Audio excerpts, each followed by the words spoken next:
Welcome to Humans of Fintech, the show that tells the stories of diverse leaders who found belonging in our industry, so you can too.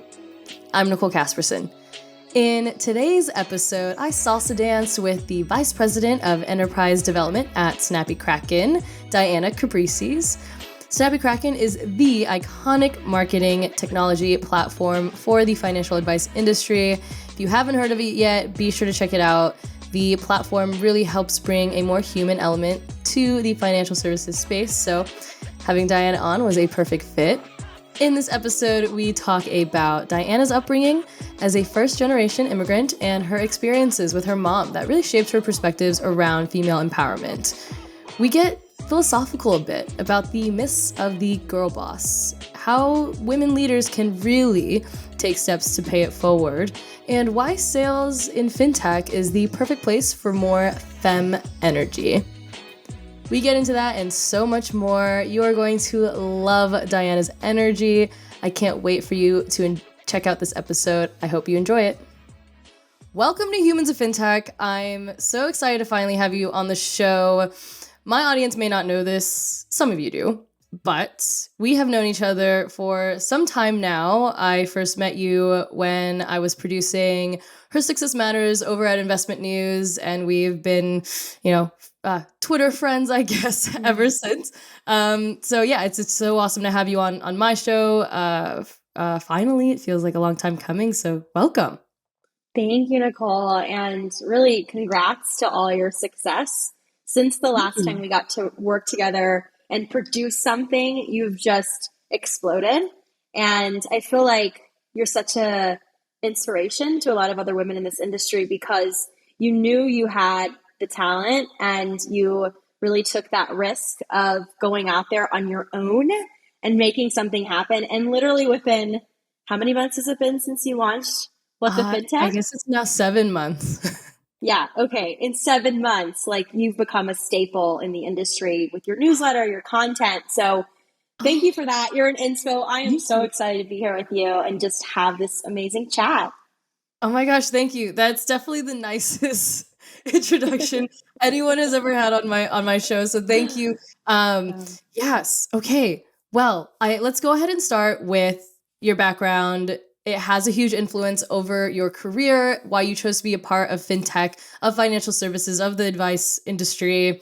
You were raised by a single mother, an immigrant mother, and I know that has a huge passion, has ignited a huge passion in kind of you wanting to ensure that women are always financially independent and empowered. So break that down for us a little bit and share what that experience was like for you. Yeah, absolutely. So my story goes way back, right? I did, come from a financially challenged, if you will, household. But I also came from a household where my mom, who was the head of our household, just raised me to be resilient, right? Raised me to never stop, to always have that drive and that passion to move forward. And I learned a lot from that. I didn't learn a lot of the financial side from her because she just didn't have that literacy, and many people do not, more than we think. But I got the work ethic, right? I got that immigrant mentality where it's like, hey, when you have, yourself or others around you to provide for, you chase and you never stop chasing. And, Nicole, when I think about how that mentality really just became more and more influence in my life today, I think about just some small examples that in the past I would have just looked at as, oh yeah, that was a part of my story. But now I'm like, oh wow, that's a huge part of my story. Right. For example, my mom worked multiple jobs at once, most of the time, raising 3 girls on her own. And she would wake me up at 3 a.m. and we'd go throw newspapers. And we needed to, right? Because that was how we were going to get food on the table for the month ahead, on top of other things she was working. Or she'd, put me in a restaurant up front and center and say, go tell them, that you need a discount, or ask them what they'd be willing to do for us. So I just got thrown into a lot of these situations that people might think, gosh, this poor child. But in all actuality, I'm like, thanks, Mom. because I'm resilient. Nothing scares me. And when I show up in my career today and in fintech, like those characteristics, those traits that are just ingrained, so crucial. So I owe a lot of my upbringing to my mom. And we can talk about her this whole podcast, really, because there's just so much to say about that lady. I know, right? But that's a little bit of the background.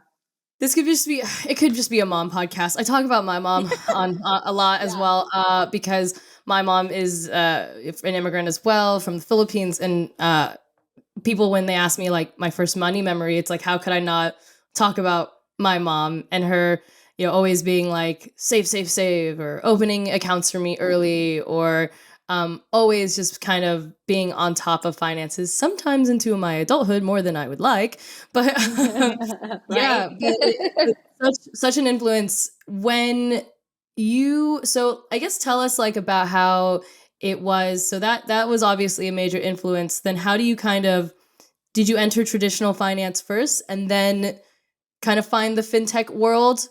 How did we kind of cross over into finance first, or wherever you started?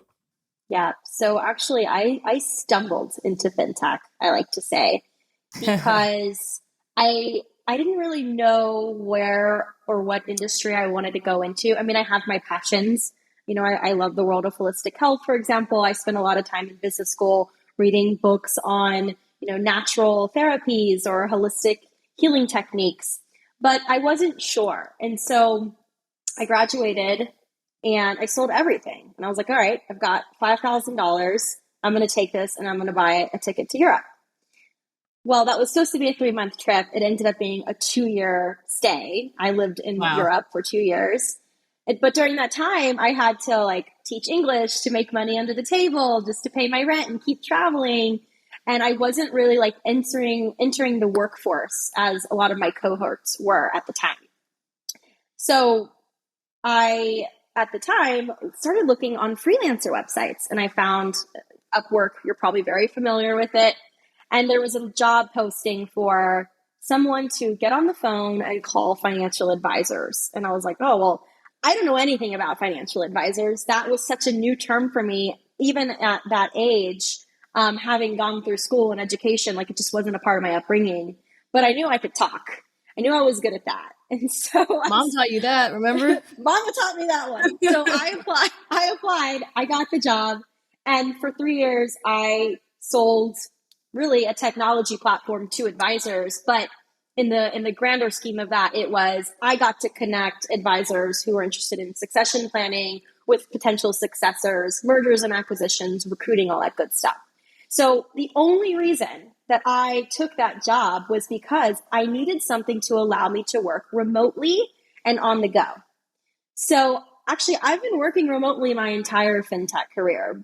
Before the pandemic, before it was, cool, I worked remotely, and people used to actually judge me about that. They'd say, God, what is it that you even do?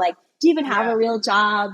But that was the reason I got into fintech, because of that level of flexibility with being able to work remote for a fintech company. Yeah. Wow.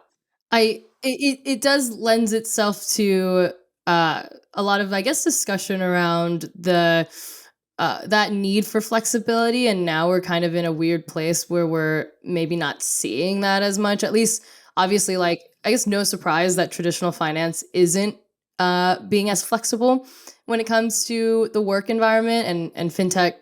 Some fintech environments still are. Yeah. But that is something I think crucial. It's interesting to think about the I guess a connection for you of you had this mom that was so impactful to you. I love that after you graduated, it was I'm getting a ticket and going, somewhere new, somewhere different, and having, more experiences. When you have, I think, a strong mom like that, that's not so scary to go off and explore the world, because she kind of engraves that in you, because she had to do it in her own way. Yeah, absolutely. And then you were like, well, I got to make my dough. So I'm just going to find a way to do it. And you weren't scared. I mean, how do you think we can get, I don't know, how do we get more girls at that time in their life, that which is so fragile, to think like that. I think that's a hard one, because I had that conviction a little bit in me. I just applied when I was kind of tired of where I was working at in my first job in Dallas. I was like, okay, like, love you, mom and dad, but I need to get out of here. And I just like applied everywhere. I was applying for jobs I wasn't qualified for. I was just, because I just was down to take a chance, but not everyone's like that, you know? Yeah. Yeah. You raise a really good point. Like, a lot of people don't, I should say this, a lot of younger generations that are coming out into the workforce, at least for me, I didn't even understand what my possibilities were. Like, I didn't know that I could land a role in fintech completely remotely, right? So Mhm. obviously times have changed a bit since I entered the workforce. We're a lot more remote than we ever were before. But I think this is where we as women in this industry, like, we've got to show up and continue to voice the opportunities, voice the possibilities. You know, there's a lot of people in our industry that are connecting at the school level, going to colleges, going to universities, you know, sharing their story and their background, and really inspiring people that there's so much more than just your kind of like in the box sort of corporate job path that you can take when you enter the workforce. And obviously, like, tying that into passion, right? Like, what do you like? What are you good at? Just start there. I knew I was good at talking, right? And so I just started there, but I didn't know at that time, like, gosh, there was so much more on the other side of it. So I think it's all of our responsibility, Nicole, to share what the, you know, different pathway looks like with people who are in positions that we were once in, and when we were really blind to this all. Hmm. I like the focus on thinking of what your, maybe that thing you're really good at. I recently did a strengths assessment test, like for a work retreat, and it was really focused around how do I take my top 5 strengths that I learned about myself and focus really on enhancing those, and not necessarily always thinking about like my bottom 5 weaknesses. It's really easy to be like, oh well, you know, listening to this podcast, maybe someone's like, oh, well, Diana's a good talker and I'm not a good talker. So I don't know. But then maybe the, you know, the alternative mindset of that is, but what am I good at? What am I good at? And what can I apply that to? And it really doesn't matter, like, the industry. You know, you don't have to really know about financial services to work in financial services. Like, big pro No. tip.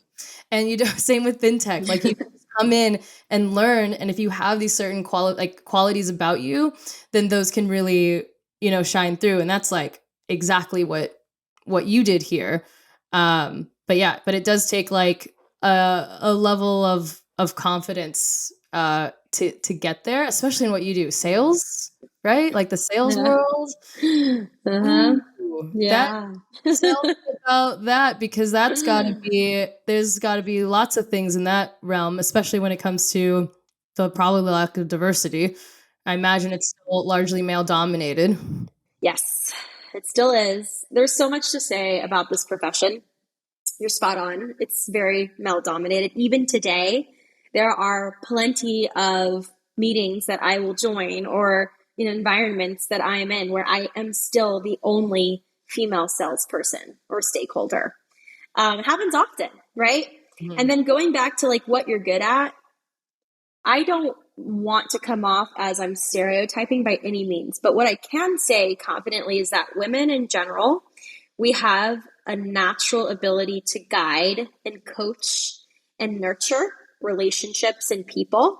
And when you think about where that might lead well into in a career aspect, we usually, at least in the past traditionally, we've thought about teaching, we've thought about nursing, right? Those bode well with those qualities. But what we're not usually thinking of is sales. And really Mhm. everything that we're doing is selling, right? We're all selling something. We're selling our value. We're selling ourselves.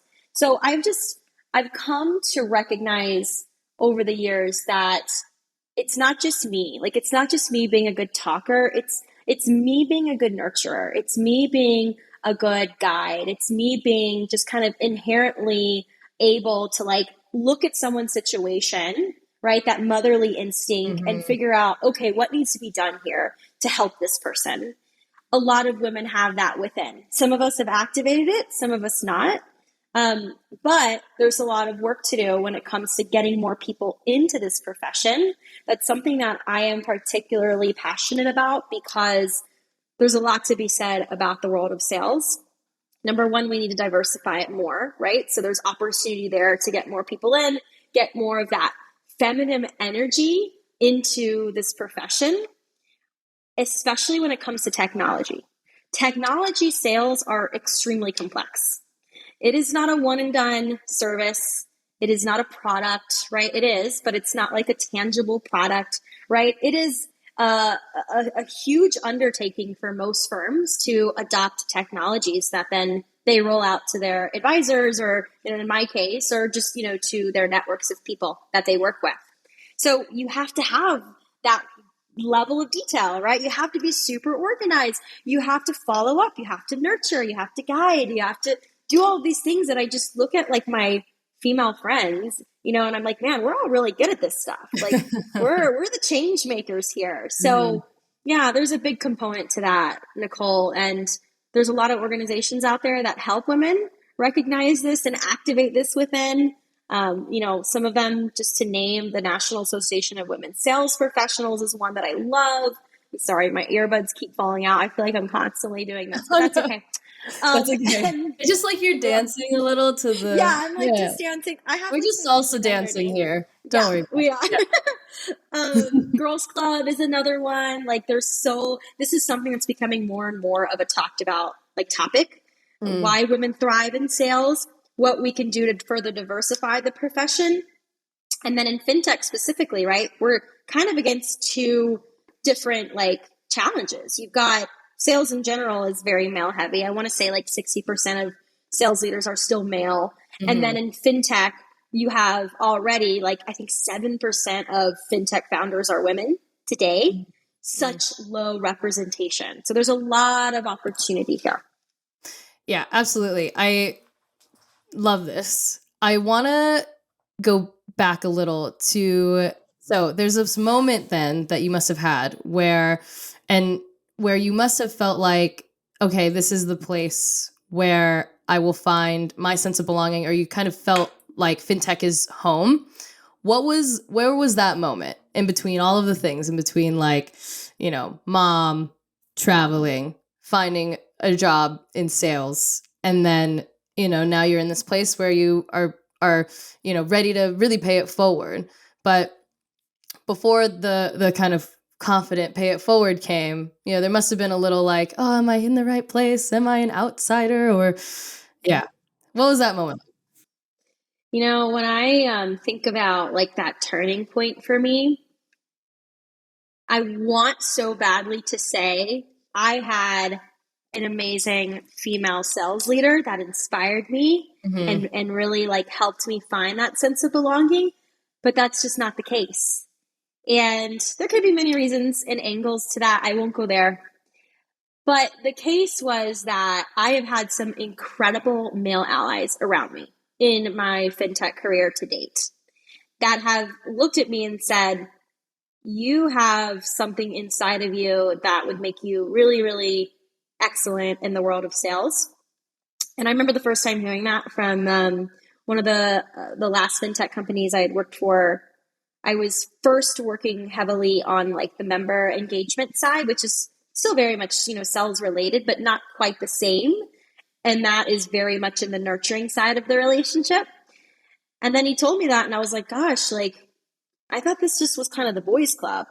We're good over here because we know how to really nurture and carry through and execute. And they're really good here because they talk the big talk and they get the big deals in the door. And we're kind of that support person. But when that comment was shared, it never left my head. Within a few months, I was fully blown into their sales side of their organization. And then, a few years later, I came across Snappy Kraken, the current marketing fintech company I'm with today. And even more so, there is constant opportunity for me to sell, but not in a salesy way. So to go further on that, getting on stage, getting on webinars, doing these podcasts, this is where I really, really thrive. In fact, this is where you'll see a lot more of me in the industry moving forward.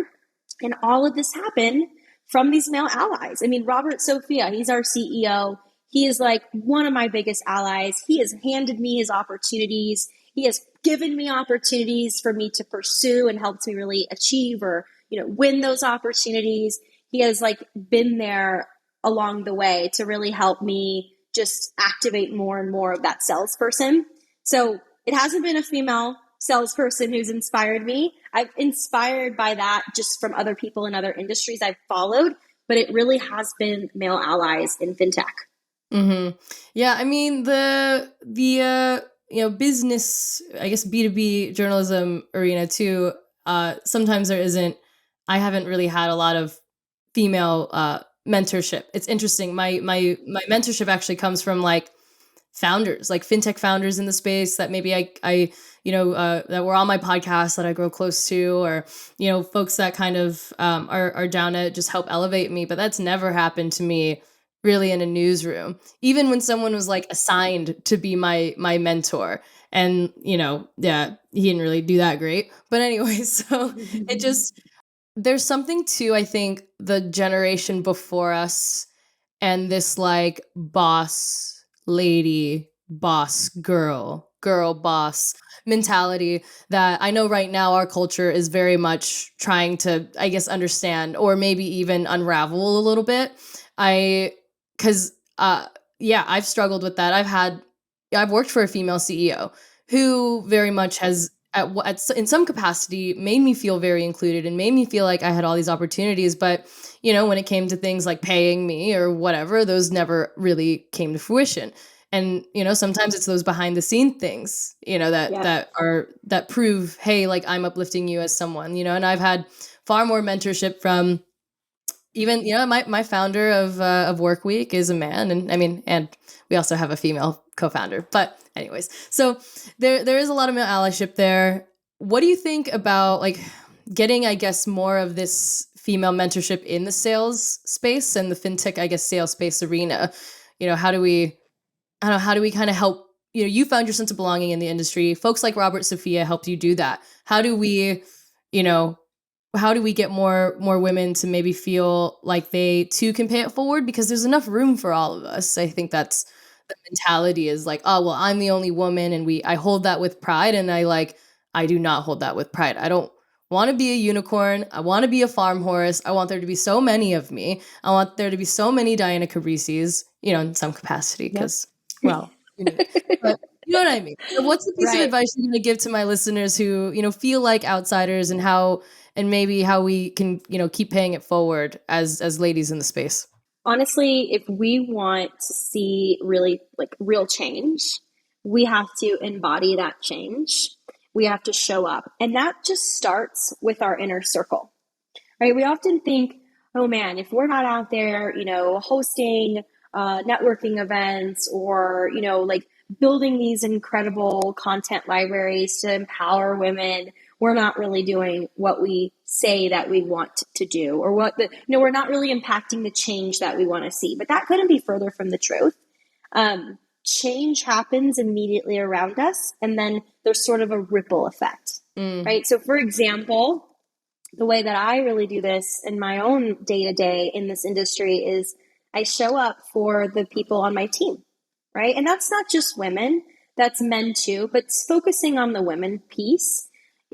I'm not just there for them as a leader at Snappy Kraken. I am there for them as a mentor, as a guide to their entire career. And that sounds for a lot of managers like, no way I'd ever take that on. But when you think about what women have been through and just the underrepresentation, this is a pretty essential component to the way we should be leading, even in our own organizations. So it's not just, hey, I'm going to teach you how to do all these amazing things and, create all these workflows and processes and really crush it in the world of sales. It's also, all right, let's sit down. When are you going to ask me for a raise, right? It's been some time. How are you going to do it? Let me actually help you do that. And then we're going to really work together to make sure we get you to that, next financial level. So it's so much greater than just again, leading within your organization, specific to your organization. It's helping them through their entire just path and experience and career in fintech. And I think if we all do that, Nicole, like if we all focus just on what's immediately around us and, really not just talking the talk, but walking the walk, I think we can all start to impact change, and that will compound over time. Mm-hmm. Yeah, I agree with you, and you are pulling some of the playbook of Gloria Steinem. That's yeah. Gosh, Whether you, so I don't know if you amazing. realize it or not, but you are, because that's exactly what she'll say. And I had the pleasure of seeing her in person talk in So cool. April. It was like the best birthday present ever I gave myself. Yeah. Anyways, and so she even at 88 years old, she's still so positive. She's still so, even despite everything that's going on in the world, but she talks about how you have to think of kind of like change starts at the roots, and like a tree, right, and grows. And if you aren't kind of nurturing the immediate roots around you, then how are you going to kind of really have like the tree that flourishes and thrives and grows and is the change that we want to see. So and people often ask me like how I do all the things I do, and it is because I have like a very well curated team around me that is helping me be the best version of myself. I work with people that don't just ask me like, "Oh, how am I doing in work?" They ask me like, Am I eating okay? Like, Yeah. how are things personally? How was that tough weekend you just had? Or how's Yeah. excited for your next vacation? And so there is like this like immediate kind of network that you can have that can help you thrive. I think we think too much about like being an individual and like thriving like an individual, and that can be where that, circling back to the girl boss mentality, right? That's because women have worked in these silos and been the only ones in the room. They then think, okay, well, I've got to be my own hero and I just got to focus on me. But in reality, if you have like the right people around you, then that team can just keep growing and growing, and you can keep making this like amazing community. And that's kind of like what I'm trying to do, and what like you're doing, and what we're Yes. doing here. And Yes. so, yeah, that's like, but that can also still be hard. But hopefully, we can kind of see more. Do you feel like you're seeing, a little bit of a change? I'm sure, like in your seat now, and how years later, and kind of in your growth and development. Are you feeling like the next generation is getting a little bit more, interested in these different kind of roles? I do. I do. And here's what I've observed. So, for a long time, when it came to your career in women working with women, like you just said, very much in silos, I think people felt like there was a race to the top and only one person could get there, right? And, I'm guilty of having these feelings back in the day. Like that used to be my mindset, is like, oh no, if she gets it, then I won't. But I think we're evolving as humanity, right? Like we all evolve together. Collectively, our consciousness evolves together. And I think we're evolving to, with the boom of like all these social platforms, there can be so many amazing women talking about the same thing, and all of them can make it, right? All of them can rise to the top. Like we all have something special about ourselves that, as long as we recognize it and leverage it, we're going to go somewhere. We all have our own pathway. It's not just one person at the top and whoever gets it first is whoever gets it. And so I think we're shifting in that. And like you look at TikTok and you look at all these platforms and the birth of all these influencers, and like, 10, 20 years ago, that was not the case, right? And so now we're seeing, well, this person's really talented and they have a story, or this person's really talented and they have a story, and they can tell them at the same time, and they can rise at the same time. And it's not just a one size fits all or a one and done. We can all be our best selves. And I think that's step one, is recognizing that. And more people are starting to recognize that. There's still plenty of outdated corporate culture structure. I mean, I've got friends in the industry who have literally told me just months ago that one of their female leaders got upset that they went around them to share a really cool idea that would positively influence the entire company. And that's just that kind of outdated thinking that I try to stay very far away from it. Yeah. But I think we can work together to really like just recognize everyone has a place, everyone has a voice, everyone has a talent, and everyone can reach their goals and then some and shoot for the stars, really.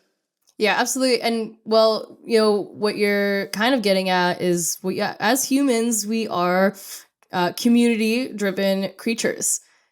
And so when you start to silo us, then of course we're gonna, maybe you lose touch with some of that nurturing side, right? That we actually have inherently, that makes us such great salespeople, that make us great content creators, that make us great, whatever industry that we're in, that make us great workers in general.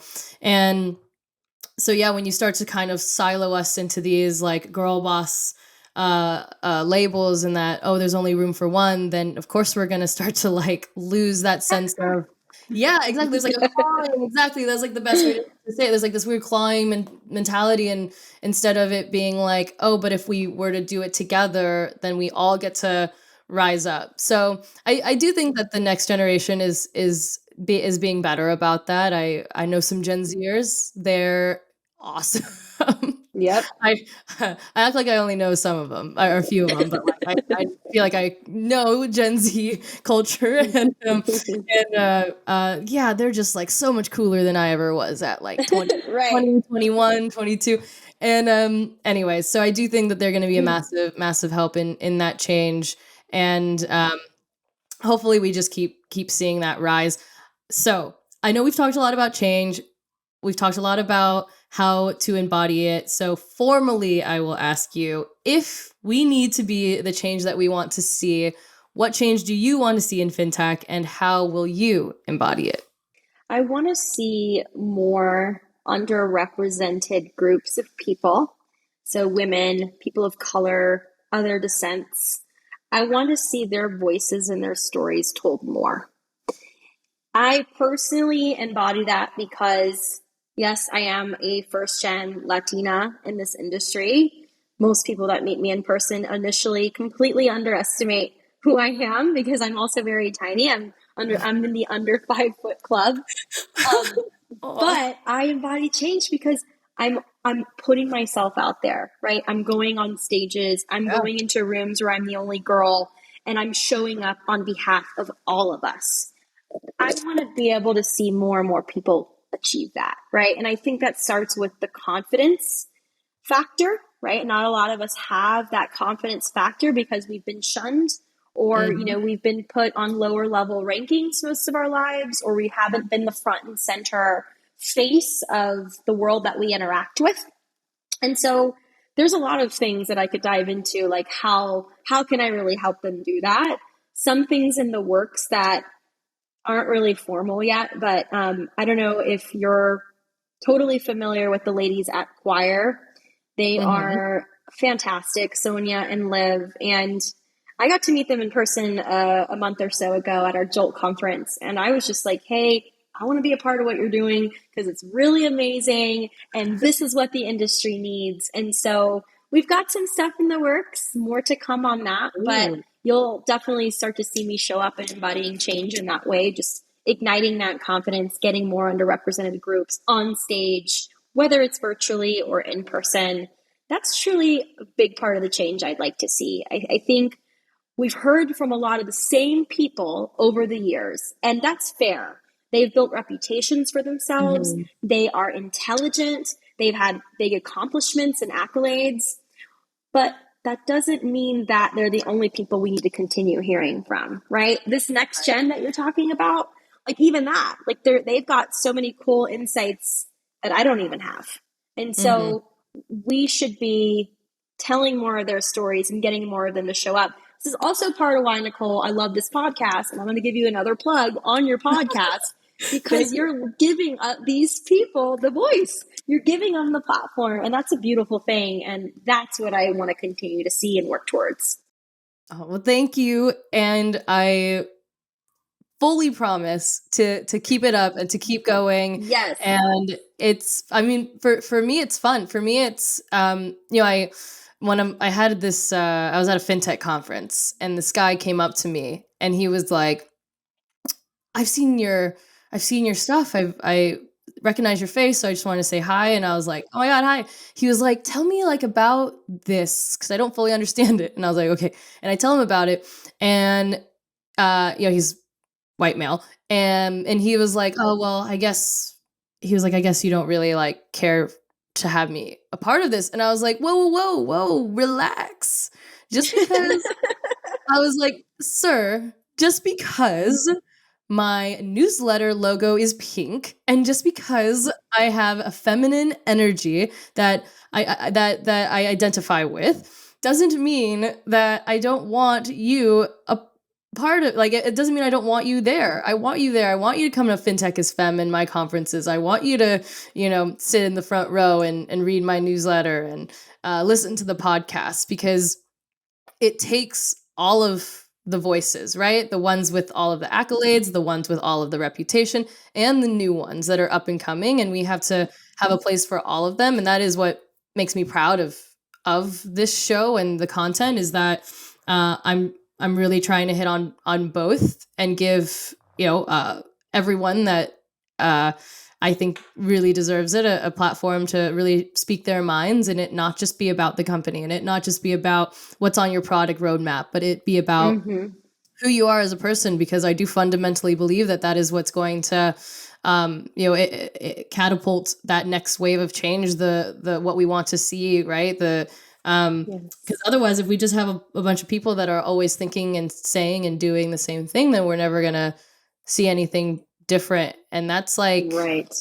That's boring. I mean, that's why people travel. Like, you travel to go see different things, right? You went to Europe and bought a ticket and stayed there for for multiple years to have something different and new. And so that's all we're trying to do here. And so, and men, and I got plenty of men along for the journey. So just like in the same way that you got this like femme energy to sales, like you don't, it's just bringing this different kind of, like almost like identity, like something that if you like man, woman, non-binary, whoever you are, however you identify, if feminine energy makes you feel included, then great. Then my content is definitely, for you.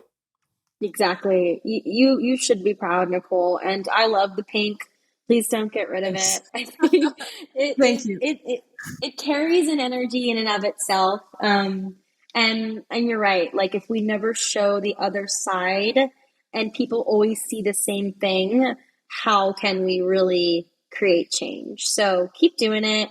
I am inspired by you, and just keep preaching the good word. Yeah. Thank you. So, okay, so who else? Who is one person in fintech though that we should follow? We know that you and I are amazing. Who else? Follow us. No, I'm just kidding. Follow me. I hope you're following me if you're listening to my podcast. Anyways, but who else is positively shaping, the future of our industry that you follow, that we should all follow, and that just inspires you? Oh my goodness, there's a lot. But I want to give a shout out to a couple of incredible women who I have connected with in the industry over the past year, and in that past year have already just, in my opinion, made a lot of impact on me, but also the others around them. So the first one is Cheryl Hickerson. If you're familiar with her, she founded Females in Finance.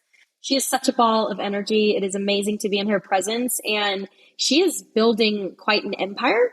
And really what that's all about is just connecting females in financial services and fintech and insurance with each other, and also with male allies too. So it's sort of like you, right? We don't want to shut out the males. We want to include them. We just want them to see a different side of the industry and of, really power and change in the industry. So I love what she's building at Females in Finance. She is definitely someone who walks the walk on top of talking the talk. Number two is my bestest friend, Elena Krasnow, who you know very well because she's your bestie as well. We have a shared best friend. We do. She's with Street Cred PR. She is on Twitter day and night, like promoting the heck out of some really amazing people in our industry. And when I think of like someone who shows up and really says what they feel or, creates just this environment for women to thrive, I think about her. So yeah. Those are two of my tops. I can keep going, but I just thought of two tops, and that's what I'm going to share. That is, I definitely agree. Those are two powerhouses in the space. And yes, if you're listening and you don't already follow them. Yes, just like, and you need back to kind of the idea of having like people around you that make you feel super empowered, that make you feel like you have that sense of community and that you don't have to operate in that silo and you can keep going. Definitely like Elena's a great example of that, of someone that just like is always constantly down to check in and make sure that you're doing okay as a person so that you can keep on thriving in this crazy world that we're in. So we love to see it. We want more people in the world like that. All right. This has been such an amazing conversation. I feel like we hit on so many things. I'm so excited for everyone to get to listen to all of this wisdom. My final question for you, Diana. Tell us what we can expect from you next.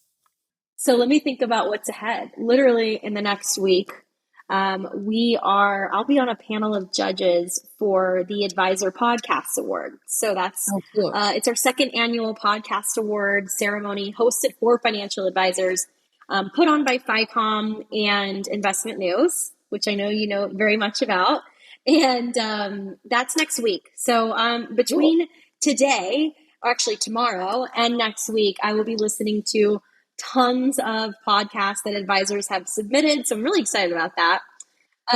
You will definitely see me more and more at conferences. At the end of June, I'll be in Atlanta for Financial Advisor Magazine's Invest in Women conference. So I am thrilled about being there because it's going to be just such a nice environment to connect with other women in the space, both older gen and next gen. And the piece about really trying to partner up with the ladies at Choir and helping more people just ignite their confidence.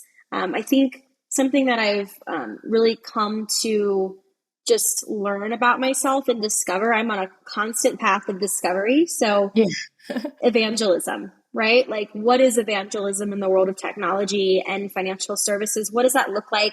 How do you show up and help craft your story for your brand?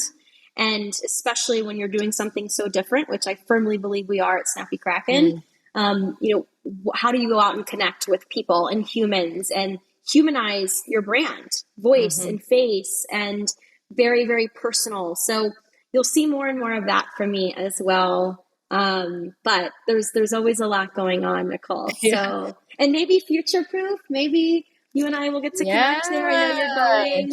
Fingers there crossed. We go. Yeah. I know. I'm so excited. I'm so excited for Future Proof. I love the conference. I'm so excited that they thought of me to be a part of it. So yes, I know. Fingers crossed that I get to see you there in Huntington Beach. I tweeted the other day. I'm already, and Alice had to come make an appearance real quick. She had to say hi to you. But yeah, I'm already grabbing my sunscreen and ready to hit Huntington Beach in September.